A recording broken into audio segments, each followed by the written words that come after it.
Ya, puji Tuhan, saudara sekalian.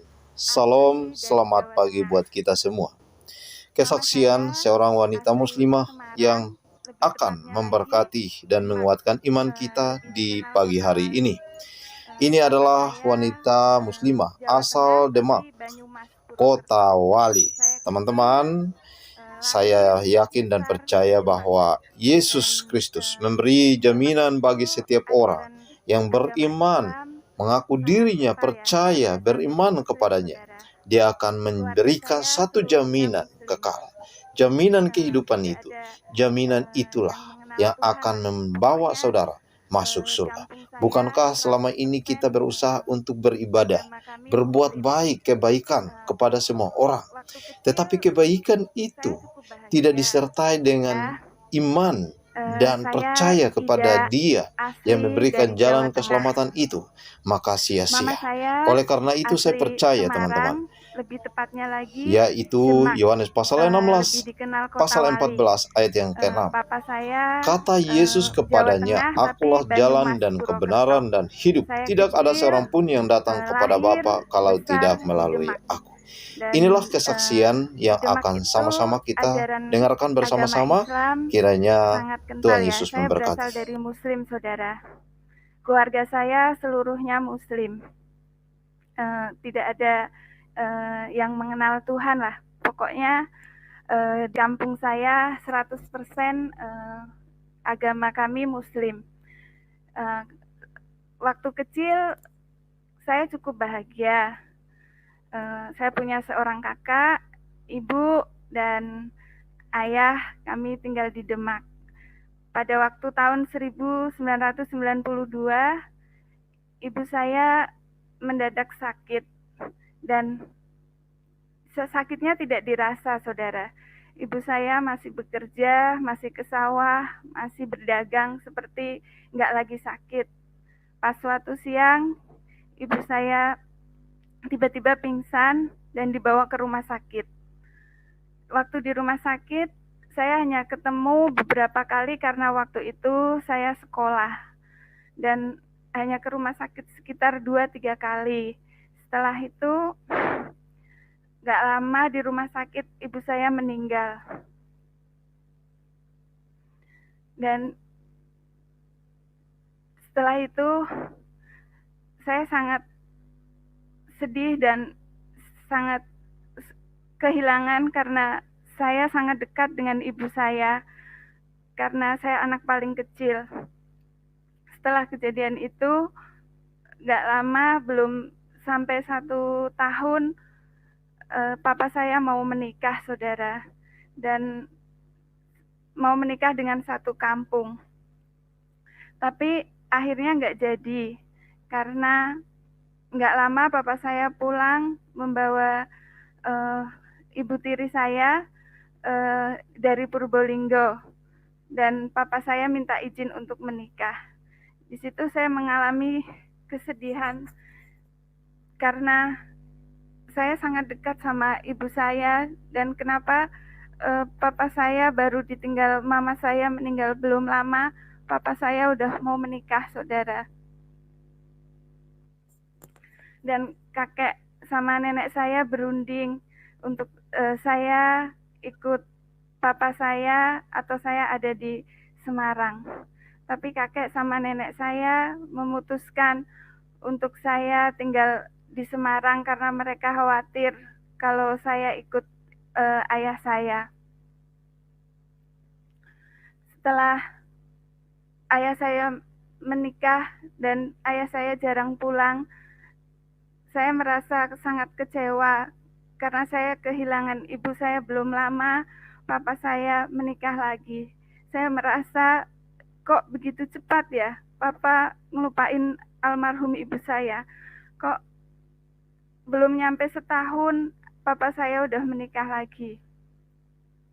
Setelah itu, saya setiap hari kakek saya, orang tua mama saya setiap hari mengatakan, hampir setiap hari saudara mengatakan bahwa almarhum ibu saya sakit karena papa saya. Karena papa saya sebetulnya udah punya pacar, makanya ibu saya punya seperti pikiran gitu, kepikiran saudara. Dan setiap hari terus kakek saya mengatakan bahwa mama saya sakitnya karena papa saya. Setiap hari saudara, sampai saya dewasa, saya remaja 14 tahun, tiba-tiba kakek saya juga meninggal mendadak. Dan gak lama setelah kakek saya meninggal, nenek saya punya penyakit jantung lemah. 2 minggu dari kakek saya meninggal, nenek saya meninggal saudara. Di situ saya merasa sangat kehilangan karena saya kayak merasa kurang kasih sayang. Masih 8 tahun ibu saya meninggal dan saya kurang kasih sayang dari papa saya karena dia jarang pulang. Dan setelah 14 tahun kakek dan nenek saya meninggal. Di situ saya sempat berpikir, kenapa Allah gak adil ya? Kenapa ibu saya meninggal muda? Kenapa kakek saya meninggal muda? Kakek saya meninggal dan nenek saya meninggal.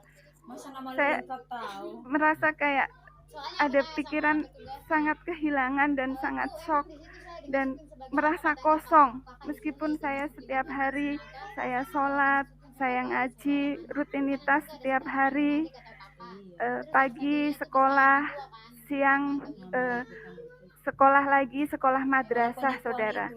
Kalau di kampung saya itu ada sekolah seperti SD, tapi itu madrasah untuk belajar agama. Dan malamnya saya mengaji. Tapi saya merasa ada sesuatu yang kurang, seperti saya kekurangan kasih sayang. Saya sering rindu sama almarhum ibu saya. Dan saya merasa kepahitan dengan ayah saya karena ayah saya setelah ibu saya meninggal menjadi jauh, dia jarang pulang. Dan setelah itu saudara, saya umur 15 selesai saya sekolah MTS. Saya waktu itu sekolah di MTS saudara, MTS Sanawiyah Nurul Huda. Dan setelah selesai ayah saya menjemput untuk saya ke Jakarta. Di Jakarta sebetulnya saya rindu untuk sekolah lagi ya. Saya pengen bisa SMA. Tapi ibu tiri saya tidak setuju untuk saya melanjutkan sekolah lagi. Dia keberatan untuk saya sekolah lagi. Akhirnya saya bekerja di toko saudara. Saya dimasukkan kerja di toko. Di situ saya mulai kekecewaan saya bertambah sama ayah saya, juga sama ibu tiri saya. Saya kan masih pengen sekolah, saya pengen melanjutkan ke SMA setara. Tapi mereka tidak mau membiayai, mereka mau saya bekerja. Tapi seperti nggak adil saudara, karena ibu tiri saya juga membawa anak perempuan dari suaminya yang dulu. Adik tiri saya ini disekolahkan, dia dilanjutkan ke SMA, sedangkan saya bekerja.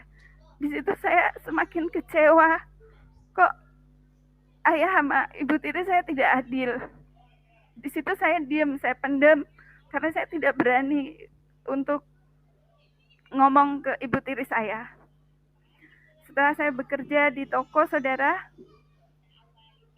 saya melihat di toko buku waktu itu di daerah Telugong, banyak teman-teman suster yang pada zaman dulu kan ada wartel gitu saudara, telepon umum, belum HP canggih seperti sekarang. Setiap hari sepertinya kerjaan mereka santai, mereka hanya nunggu anaknya sekolah, mereka hanya antar, jemput, saya lihatnya seperti itu. Tiba-tiba hati saya tergerak.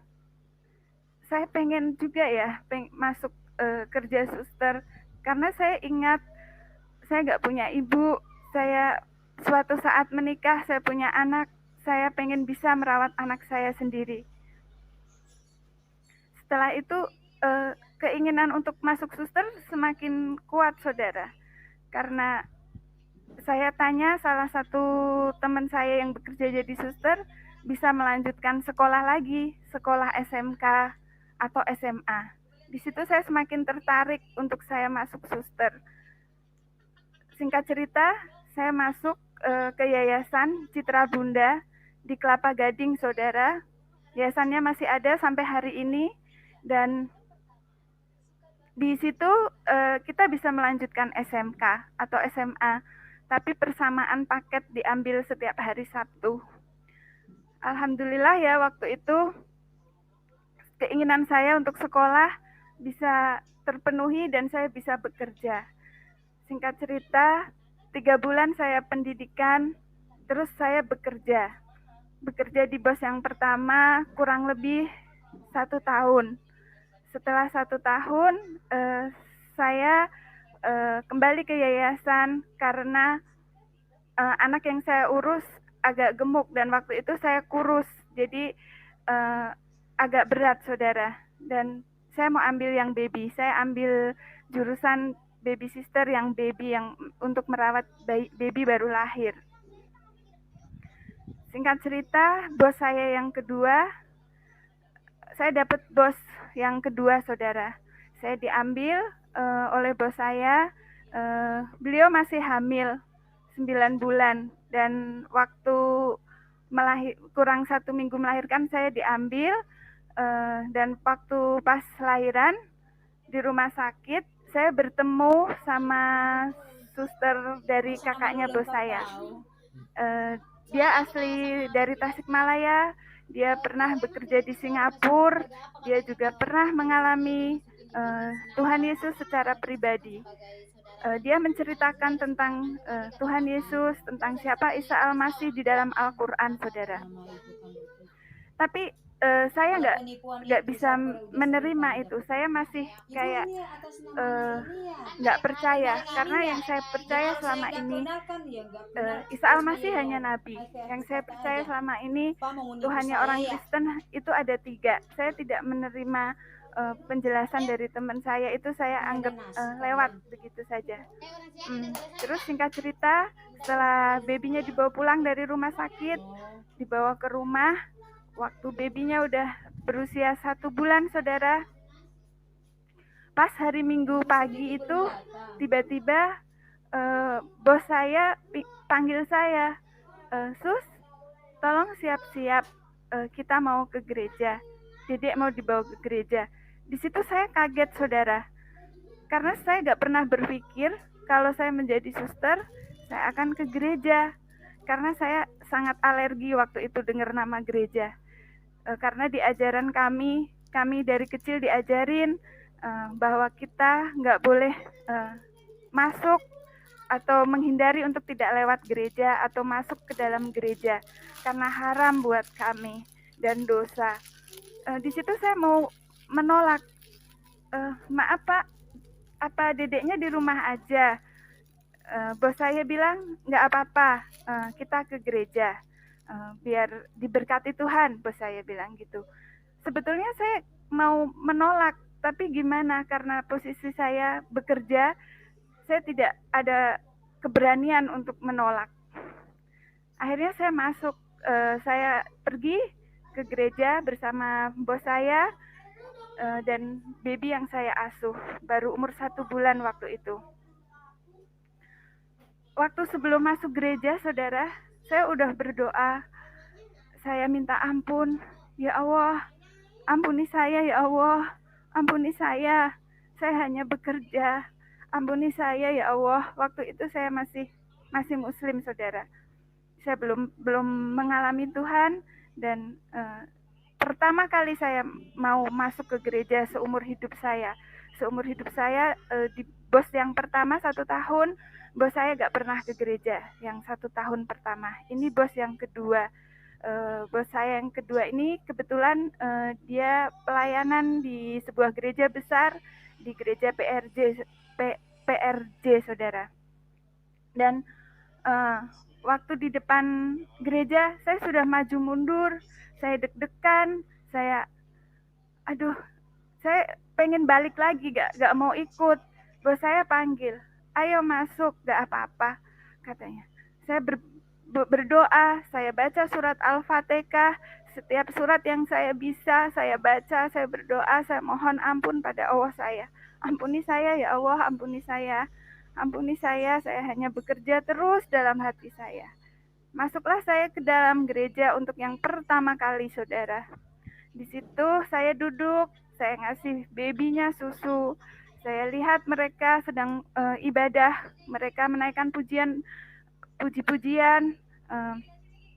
Di situ saya merasa mulai lain. Mulai lagu pertama, kedua, saya udah mulai hati saya ngegolak. Ada apa ini ya? Saya nggak pernah mengalami itu sebelumnya, saudara. Dan terus sampai baby yang saya gendong itu tidur, saya kasih susu, udah selesai.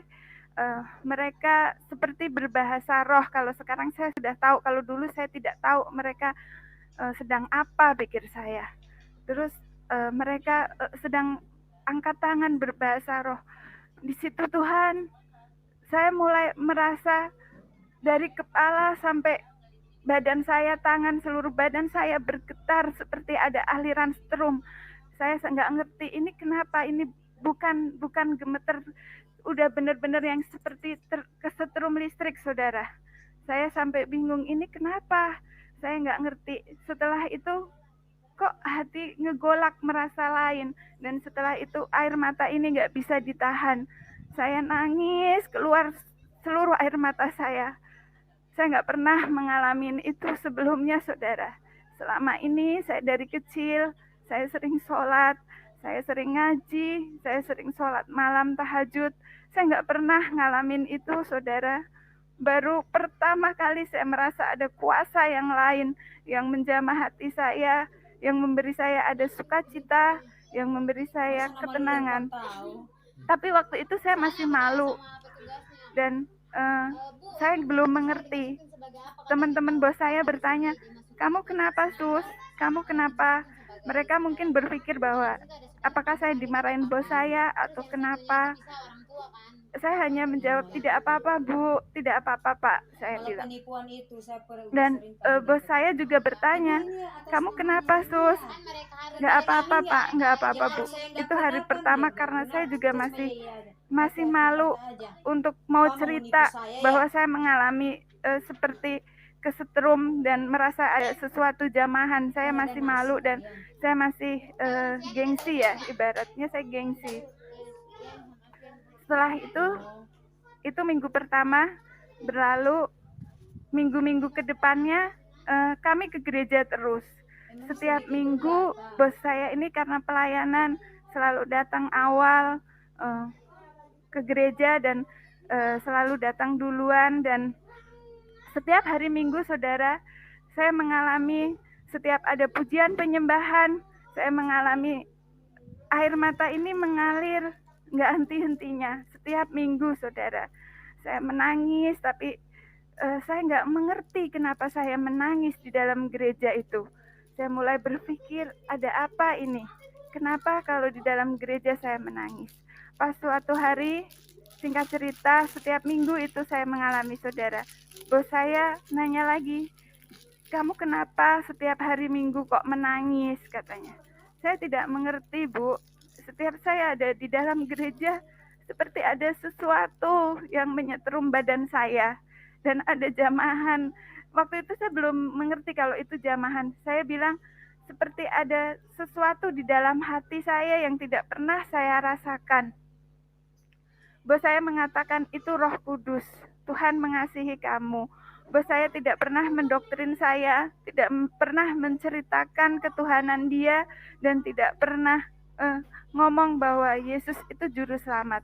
Tapi karena setiap minggu saya di dalam gereja itu, saya mendengar khotbah-khotbah yang disampaikan. Saya mulai berpikir bahwa ternyata mereka sudah diselamatkan. Karena pernah ada satu waktu hamba Tuhan berkhotbah menyampaikan, "Akulah jalan kebenaran dan hidup." Ayat itu terngiang-ngiang di pikiran saya. Berarti mereka sudah diselamatkan. Selama ini saya selalu berdoa, "Tuhan, tunjukkanlah saya jalan kebenaran dan hidup. Saya mulai ada pikiran-pikiran, pertanyaan-pertanyaan dalam hati dan pikiran saya, saudara. Suatu hari ada teman saya yang saya ceritakan tadi yang bertemu di rumah sakit, Mbak Amel saya memanggilnya. Dia datang ke rumah bos saya, dia sharing-sharing, dia tunjukkan ayat-ayat Al-Quran untuk saya mempelajari. Yang namanya keyakinan, saudara, saya tidak mempercayai begitu saja. Saya masih mengkeraskan hati saya masih tetap berpikir bahwa Allah sayalah yang benar, agama sayalah yang benar waktu itu, saudara. Saya tetap tidak dengerin dan dia terus menasehati saya, dia sharing dengan menggunakan Al-Quran bahwa jangan kamu keraskan hati kamu, Tuhan mengasihimu. Teman saya bilang seperti itu. Dia memberi saya pertanyaan-pertanyaan yang membuat saya kaget. Dia bertanya, setelah kamu meninggal, kamu kemana? Kata dia. Saya mulai berpikir, insya Allah ke surga, kata saya. Terus dia bertanya lagi, apa kamu yakin ke surga? Kata dia. Saya bilang, insya Allah, surga itu urusan Allah. Kita manusia hanya menjalankan. Di situ dia berkata, kalau saya yakin ke surga. Terus saya bilang, kok kamu bisa sombong? Surga itu hanya milik Allah. Kata dia, karena Tuhan saya tidak memberikan janji yang mudah-mudahan, yang insya Allah, tapi pasti, kata dia. Di situ saya mulai tersentak. Berarti saya tidak pasti, sedangkan teman saya pasti diselamatkan. Saya mulai terdiam dan dia beberapa minggu kemudian dia datang lagi dan kebetulan saya memiliki Al-Quran yang ada terjemahannya. Di situ kami sharing, dia membuka-buka ayat Al-Quran untuk dia memberitahu saya pun mulai penasaran siapa sebenarnya Isa Al-Masih.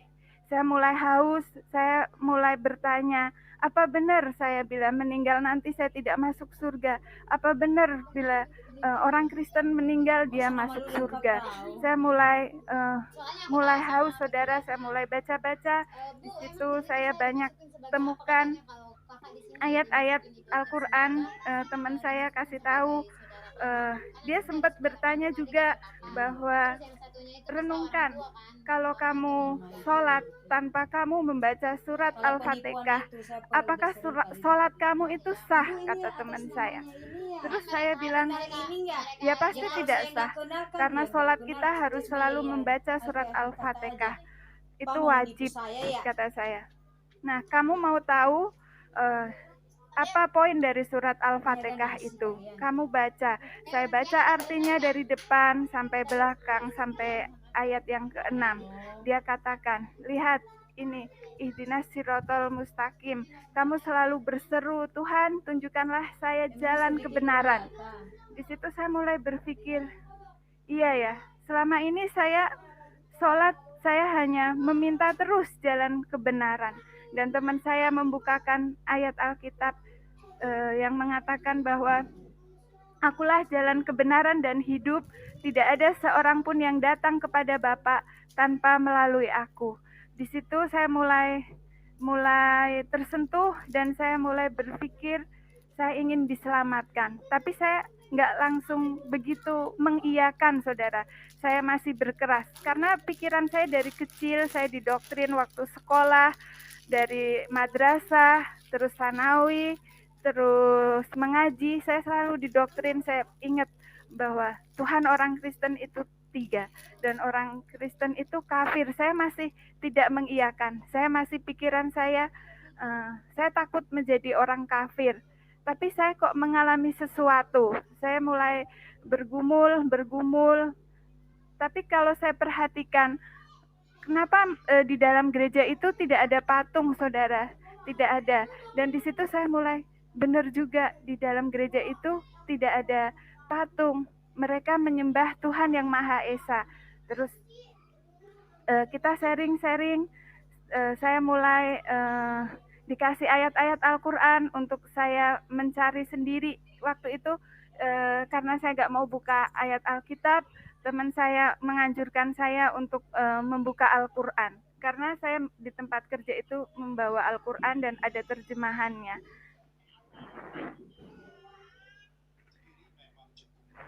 Di sini, saudara, kita bisa sama-sama belajar melalui pengalaman saya. Saya sharing waktu itu dengan teman saya. Dia menunjukkan di QS Quran surat Luqman 31-34 yang artinya sesungguhnya Allah hanya pada sisinya sajalah pengetahuan hari kiamat itu. Dan ini menjadi perenungan buat saya. Dengan kata lain, bahwa hanya Allah sajalah yang mengetahui hari kiamat itu. Tapi di sini kenapa Isa juga mengetahui hari kiamat?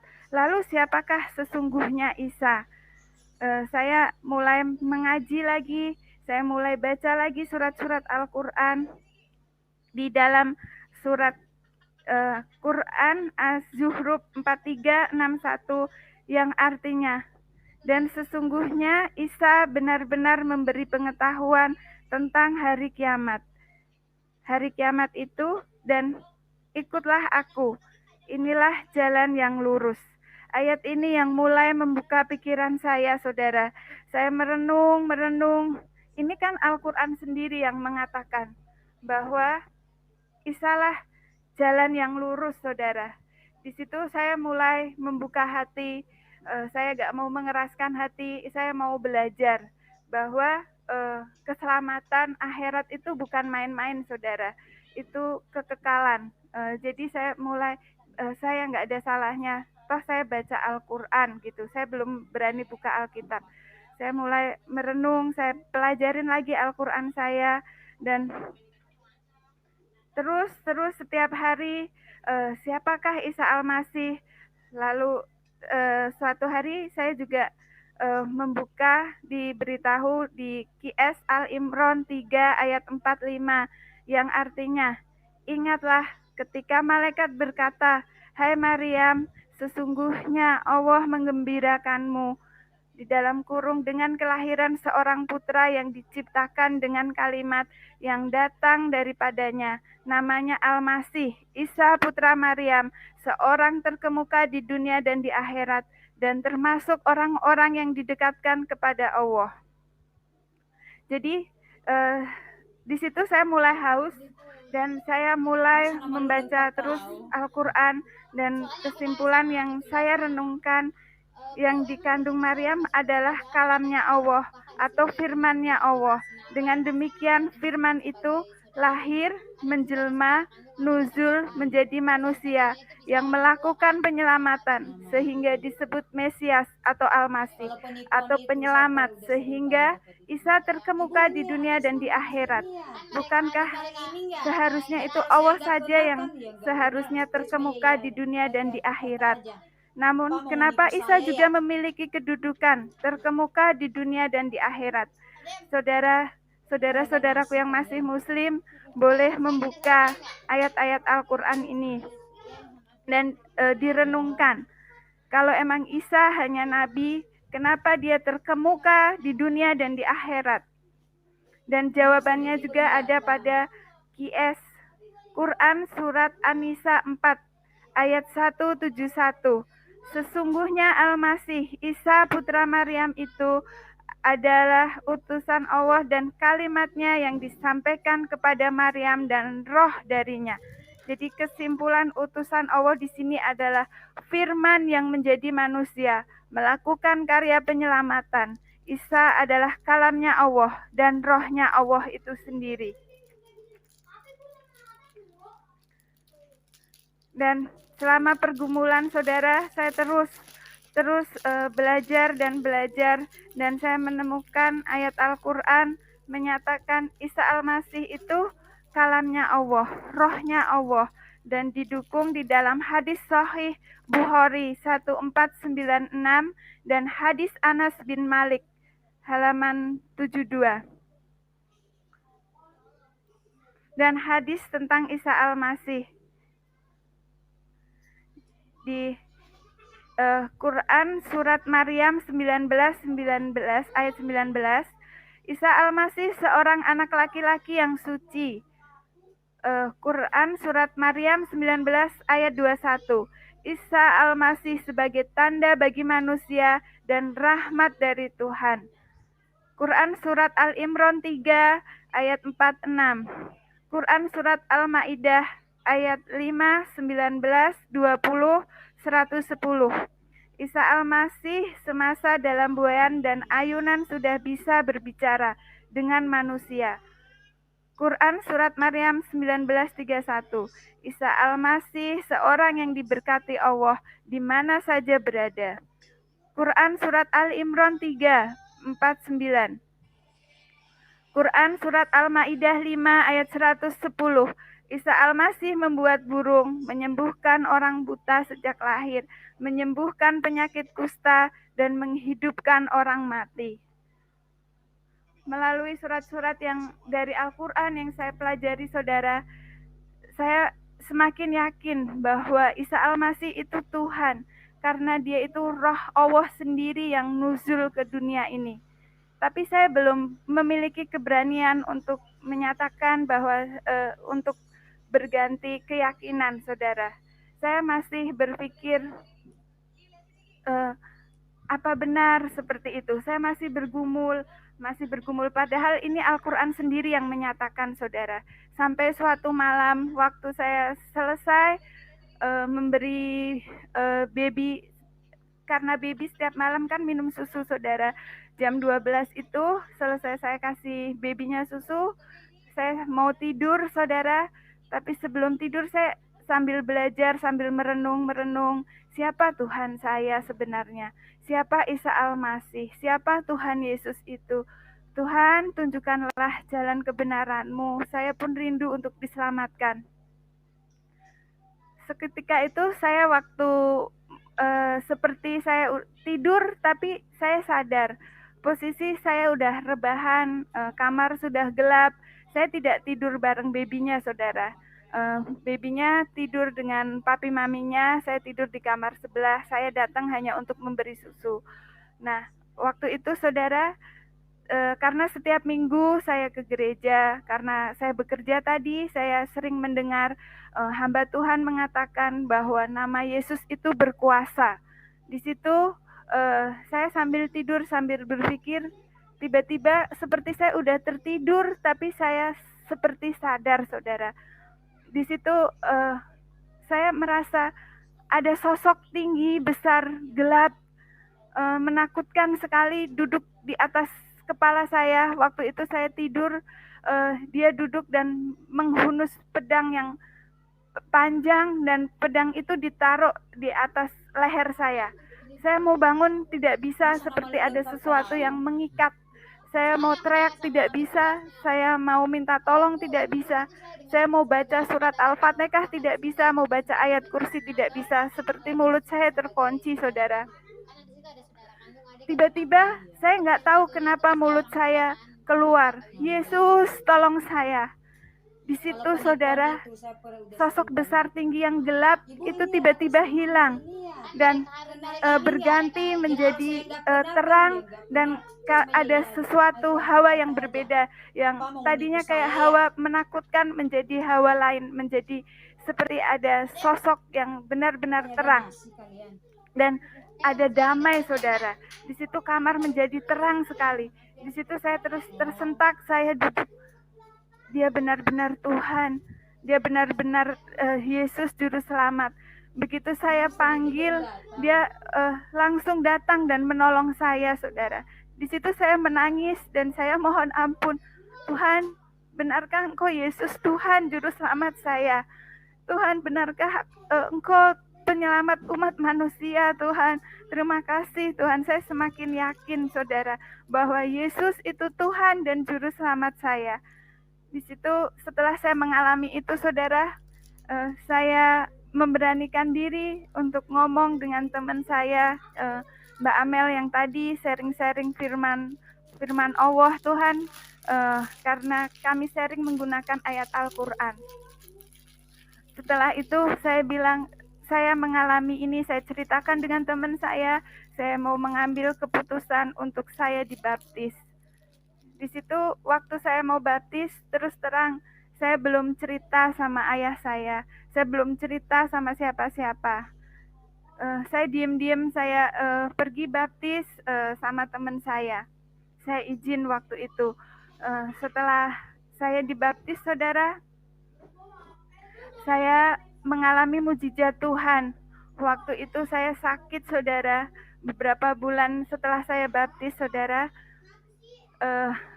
waktu itu saya ada kesaksian lagi. Waktu saya dibaptis di gereja Kelapa Gading, di gereja Tiberia, saudara.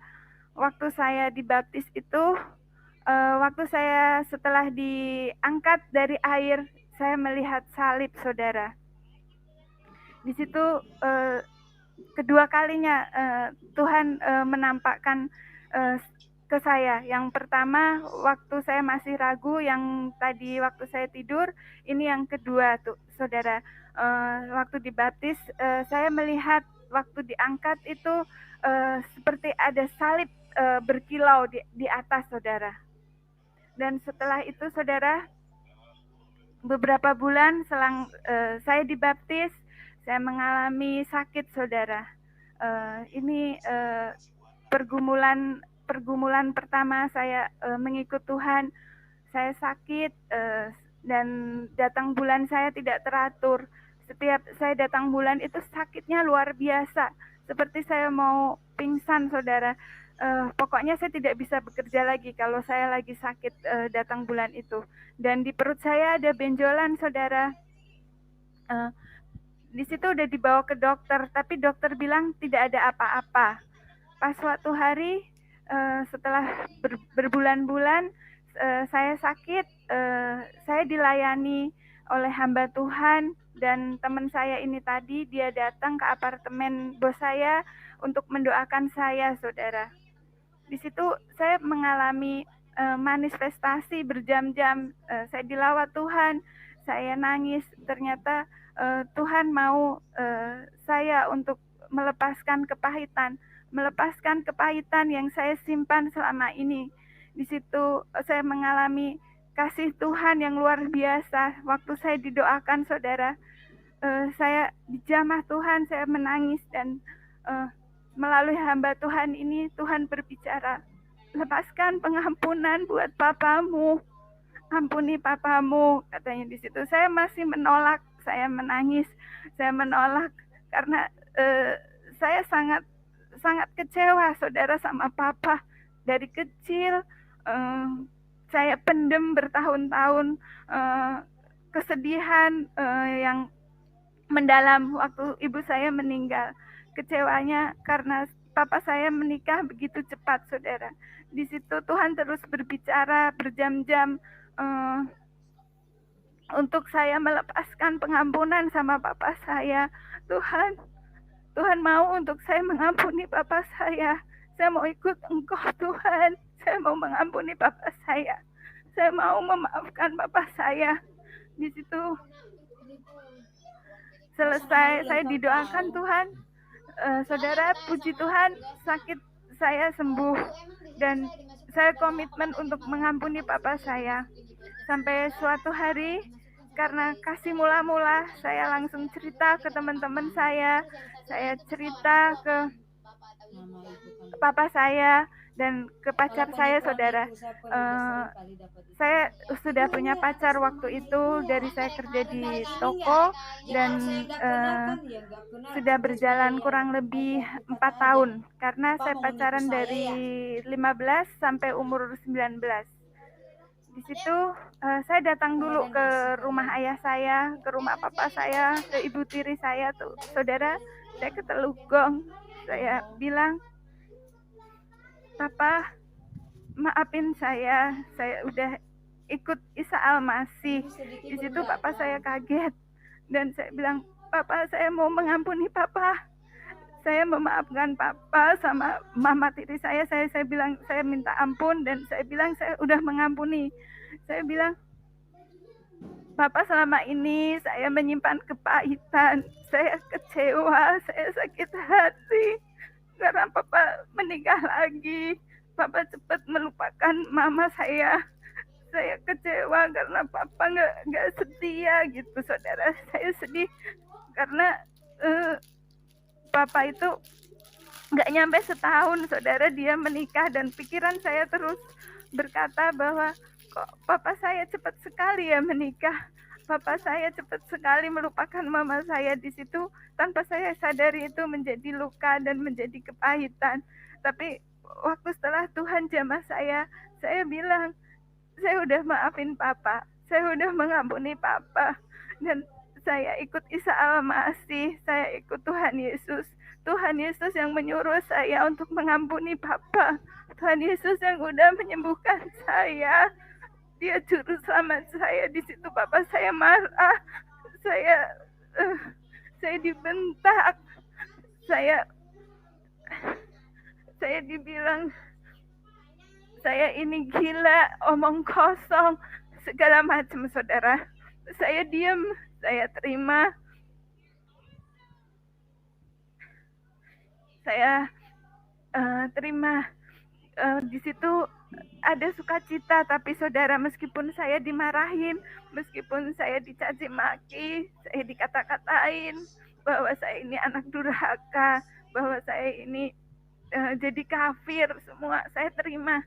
Tapi kedagingan saya ini berbeda, saudara. Setelah saya mengampuni itu, saya bisa sabar, saya bisa memaafkan papa saya meskipun saya dimarah-marahin, saya bisa diam.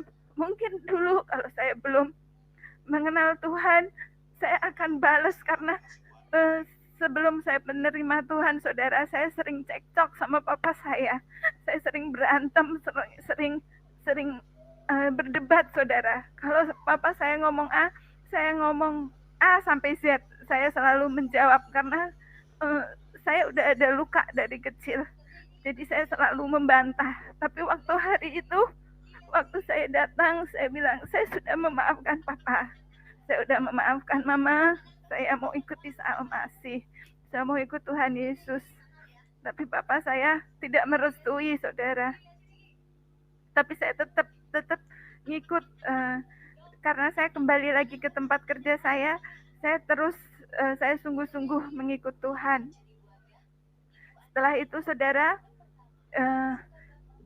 ujian yang kedua, pacar saya tahu. Sebetulnya kita udah tunangan waktu itu. Kami pacaran 4 tahun. Setelah dia tahu kita udah nggak satu keyakinan lagi, dia marah dan dia mau memutuskan saya. Saya terima waktu itu, saya menjelaskan bahwa saya mengalami Tuhan. Saya merasa ada sesuatu yang lain. Saya tidak ikut-ikutan atau karena bos atau karena apa. Tapi ini saya mengalami karena saya merasa ada sukacita, ada sesuatu yang lain. Pokoknya saya merasakan di hati saya itu ada ketenangan dan ada kedamaian yang tidak pernah saya rasakan dari kecil. Tapi pacar saya mengatakan bahwa dia udah kecewa sama saya karena selama ini, saudara, waktu saya masih pacaran, kemanapun saya pergi sama dia, waktu dulu di Muslim saya sangat taat, saudara, karena saya selalu kemana-mana membawa mukena, saya membawa sajadah. Meskipun saya ke Ancol pun sama dia, saya tetap cari musola, saya cari masjid untuk sholat, karena saya takut untuk meninggalkan sholat. Di situ dia melihat bahwa saya ini muslimah yang taat. Di situ ternyata dia naksir saya dari ketaatan saya. Dan waktu saya udah berpindah, saya bilang saya mengikut Isa Al-Masih, dia memutuskan saya, saudara. Di situ iman saya mulai merasa diuji Tuhan, bahwa mana yang akan saya pilih. Pikiran manusia saya berpikir bahwa saya mau menginjili dia, bahwa saya mau menceritakan siapa Isa Al-Masih. Pikiran manusia saya terus masih ketemu dia, saya masih menceritakan iman saya yang baru. Saya berharap waktu itu untuk dia juga diselamatkan, saudara. Dan saya bergumul terus untuk supaya dia diselamatkan. Nah, tapi dia juga punya rencana lain, saudara. Pas suatu hari saya bertemu sama dia, saya diajak dia untuk pergi. Waktu itu saya cuti, saudara. Saya izin libur. Biasanya kami kalau pergi itu ke Ancol, saudara. Waktu itu dia ngajak saya ke hotel, saudara. Saya bilang, ngapain kita ke hotel, kata saya. Dia bilang untuk kita diskusi, kata dia. Untuk kita ngobrol biar lebih enak daripada didengar orang, katanya.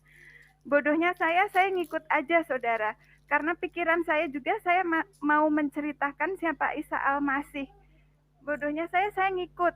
Saya masuk ke hotel itu, saudara. Waktu itu emang posisinya siang. Terus ke hotel itu, saudara, selama saya pacaran 4 tahun itu saya pegang komitmen bahwa saya selalu ingat pesan dari nenek saya sebagai perempuan untuk menjaga kehormatan. Sebagai perempuan boleh pacaran, tapi jangan melakukan hal-hal lebih yang dilarang agama juga. Saya juga takut. Dan puji Tuhan selama 4 tahun saya bisa menjaga itu, saudara. Dan pas hari itu, pas waktu saya cuti, pas di hotel, ternyata dia merencanakan sesuatu, saudara. Dia waktu itu setelah di hotel, dia ya awalnya kita biasa, yang pacaran kita ngobrol biasa. Setelah itu dia punya niat lain ke saya, saudara. Sebagai 1 lawan 1, secara manusia saya kalah, saudara. Tapi Tuhan tetap menolong saya. Di lembah kekelaman Tuhan membela saya, menolong saya. Di situ kuasa Tuhan nyata, saudara. Di situ waktu dia berbuat tidak baik sama saya, dia mau memperkosa saya, saudara. Emang saya masuk atas kemauan sendiri, tapi setelah di dalam dia berniat untuk tidak baik. Setelah kejadian itu, sebelum kejadian waktu itu, pas dia sedang berusaha, saya sedang tidak berdaya, saya minta tolong, Tuhan Yesus tolong saya. Tiba-tiba badan dia terpental, saudara, dari atas. Badan dia tadinya di atas saya dan terpental sampai depan kamar mandi, saudara. Di situ seperti ada kekuatan Tuhan yang menolong saya. Sungguh kuasa Tuhan luar biasa. Dan setelah itu dia mengurungkan niatnya dan dia bercerita, sebetulnya saya mengajak ke sini emang sengaja, kata dia, untuk supaya kalau dia sudah bisa dapetin saya, dapetin kehormatan saya, agar saya mau kembali ke Islam. Di situ saya nangis, Tuhan terima kasih, Engkau melindungiku, Engkau menolongku, terima kasih Tuhan, terima kasih. Saya juga merasa saya berdosa, saya salah karena pikiran manusia saya mau menarik dia, saudara. Tapi dia juga punya rencana yang gak baik buat saya. Tapi karena usia saya waktu itu masih 19, saya masih labil juga, saudara. Saya masih bergumul, padahal sudah terang-terangan dia tidak baik. Dia punya niat tidak baik, tapi kedagingan saya masih pengen memperjuangkan, masih mau masih supaya kita gimana biar bisa bersama waktu itu, saudara. Istilahnya saya ini bandel, udah Tuhan tolong, udah kejadian seperti itu, tapi saya masih bergumul dan tidak Ya, melepaskan. puji Tuhan, bagaimana dengan Bapak Ibu Saudaraku sekalian?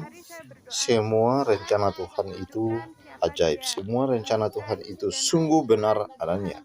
Oleh karena itu, bagi setiap orang yang percaya dan beriman, saya yakin bahwa mereka adalah orang-orang yang dipilih Tuhan untuk selalu percaya, di mana sebuah ayat yang selalu dibacakan atau ayat ini menjadi sebuah pedoman bagi setiap orang yang percaya dan beriman kepada Yesus Kristus, Yohanes pasal 14 ayat yang ke-6 berbunyi seperti ini teman-teman. Kata Yesus kepadanya, "Akulah jalan dan kebenaran dan hidup. Tidak ada seorang pun yang datang kepada Bapa kalau tidak melalui Aku." Ayat ini sangat terkesan sekali bahwa Yesus sendiri menyatakan, dan ayat ini memberikan kita penjelasan lengkap tentang jalan ke surga. Siapa yang mau datang ke surga, siapa yang mau masuk surga, tidak ada cara lain selain hanya beriman, percaya kepada Yesus Kristus. Maka Dia akan menunjukkan kepadamu jalan dan kebenaran dan kehidupan itu. Hanya di dalam Yesus. Artinya teman-teman, Yesus hanya sebagai satu-satunya jalan dan kehidupan itu. Tidak ada yang lain. Siapapun tidak pernah memberi jaminan keselamatan kepada manusia. Yesus berani memberikan jaminan keselamatan kepada semua umat manusia. Siapa yang mau percaya, siapa yang mau beriman, jaminan keselamatan itu akan diberikan dengan cuma-cuma. Dan itulah salah satu cara untuk mendapatkan kehidupan yang kekal itu. Bukankah kita orang-orang yang beriman dan percaya kepadanya? Bukankah kita saat ini sedang rajin beribadah dan rajin melakukan perbuatan-perbuatan baik? Itu tidak bisa memberikan jaminan keselamatan kepada kita kalau kita tidak beriman dan percaya kepada Yesus Kristus. Oleh karena itu, saya yakin dan percaya teman-temanku sekalian, firman Tuhan ini, kesaksian ini boleh dapat menguatkan iman kita sekalian. Shalom, salam damai sejahtera. Kekuatan yang lain. Mungkin dulu kalau saya belum dijamah Tuhan bisa jadi berantem, saudara. Tapi di situ seperti Roh Kudus berbicara. Jangan sabar, seperti ada sukacita dan Roh Kudus berbicara untuk saya tidak membalas, untuk agar saya tidak menjadi batu sandungan, untuk saya bisa menjadi berkat agar mereka melihat kemuliaan Tuhan ada di dalam saya. Meskipun saya merasa sendiri, teman-teman menjauhin, tapi herannya saya merasa sukacita, saya merasa ada kekuatan, saudara. Dan setelah itu berjalannya waktu, puji Tuhan, saya sabarin teman-teman saya, dengan saya di situ kurang lebih 5 tahun, dan puji Tuhannya teman-teman saya setelah 5 tahun mereka mulai mengerti siapa Isa Al-Masih. Dan setiap teman saya setelah 5 tahun saya mengikut Tuhan, mereka menjadi baik dengan sendirinya, saudara. Terima kasih. Saya rasa